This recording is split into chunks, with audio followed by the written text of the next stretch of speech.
All right, so I'm really excited about today's sort of topic and presentation, Confessions of a Harvard Graduate. But before we get started, just a couple of quick reminders. First and foremost, thank you very much for clicking on this link and watching this video. If you haven't subscribed to the channel, one rental at a time, please do so, as you'll get weekly updates on videos, all thing real estate, all thing rental properties, landlords, things of that nature. Also, as you'll find out, I'm a one-man show. So if you leave a comment or question, you are going to get answers back from me.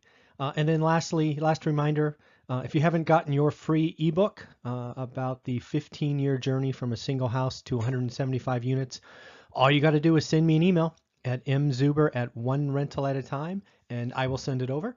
It's just a soft copy. I haven't produced it or produced any hard copies because I don't want to have the cost. I thought it was better just to create a PDF and send it out to anyone who likes it. So with that, we'll get started. And again, I think this particular video is going to be clicked on and shared a bunch. So why don't we just go ahead and get started? So I'm actually going to review 6 confessions individually that I've gotten or collected from different Harvard grads, and really talk about first sort of what they mean to me. Right, we'll sort of review their confession and then talk about how I feel about it, and then sort of take another spin on it and why they drive me or why maybe it should drive you. So without that, we'll go ahead and get started. So here's the first one, confession number 1. At Harvard, we learn it is about your network and who you associate with long after you graduate that makes the biggest difference in your success. Think about that. I think probably most of us know and appreciate that, if you get into Harvard and you graduate, you have this powerful network, not only of, your friends and whatnot that you graduated with, but their alumni are in very powerful positions. And I have to imagine that gives them access to things that is not ordinary, which is great, good for them. However, what does that really mean to me, right? What does it mean to us? I really have to ask myself this question when I was sort of thinking about that confession. If you want to be rich or retire early or be a real estate investor, I have to look at myself, and I would ask you to look at yourself as who are you associating with, right? Are you hanging out with friends and just, drinking or, smoking out or, complaining about this or that and watching TV or, what can you do to your network to have your network take you farther? I thought that was interesting introspection that I need to take, and I would ask you to take. So I would ask you to look at your goals and think about the power of your network, or maybe the lack of power in your network. Maybe you need to get some new friends, new acquaintances. Do yourself a favor, and if you are like me and you realize that you could do better, why don't you set a goal? Right? How many people can you meet this week or this month, whatever you're comfortable with, that improves your network that you associate with, right? So, you know, learn from this confession that it's on each of us to self-assess and self-aware of what's in our network and what you could do to improve that. I thought that was pretty powerful. So number 2, net worth is not a result of how much you earn, but rather how you save and invest in assets, which appreciate, have positive cash flow, and have inherent scarcity value. Wow, that has to hit home for many different reasons. Right. For me, the first one is, and I've said this before, I think I've even done a video on it, is you can't save your way to financial freedom.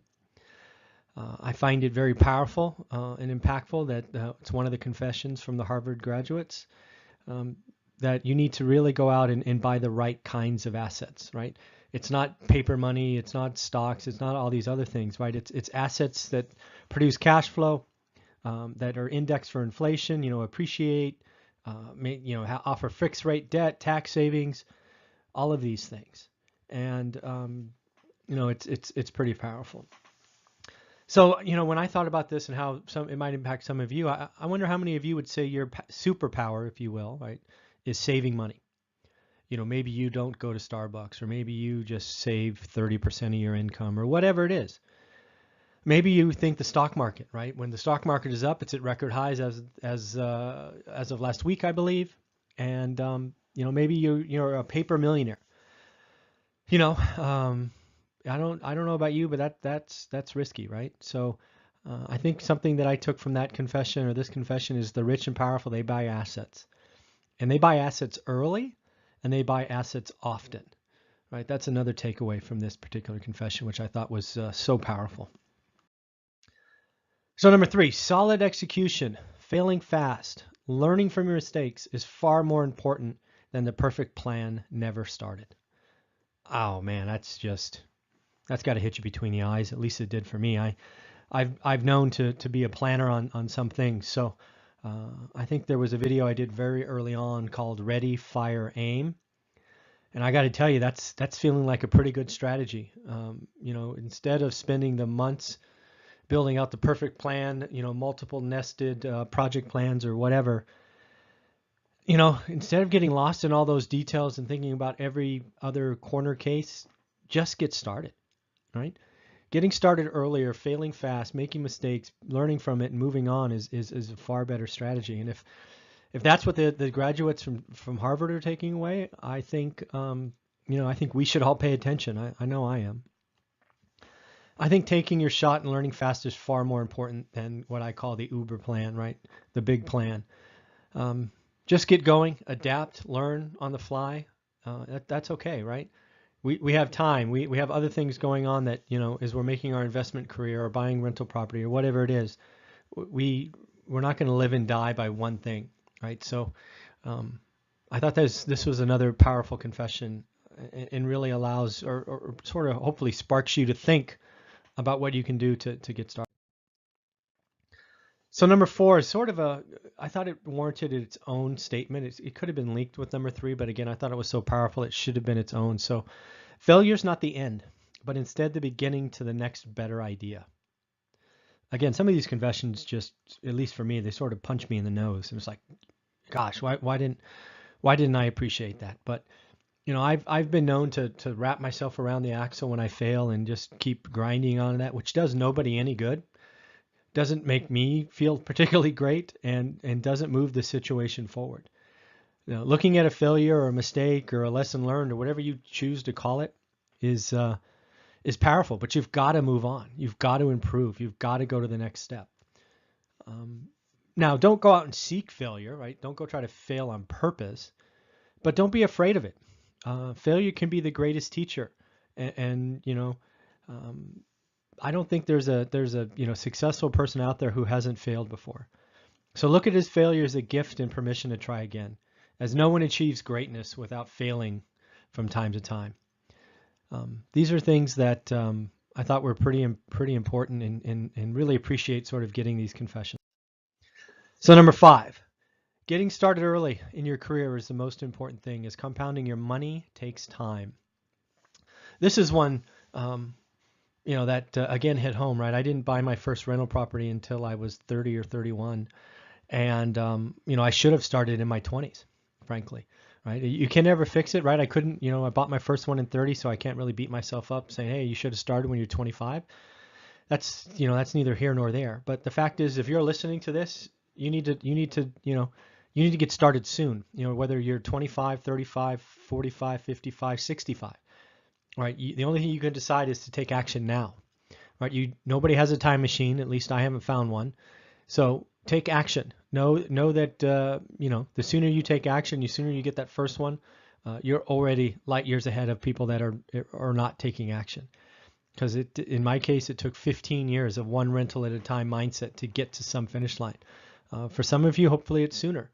But I can promise you it'll take time. This is not a get rich quick scenario that I talk about or preach. But if you do it long enough with consistency, it is a get rich for sure. So I think that's pretty powerful.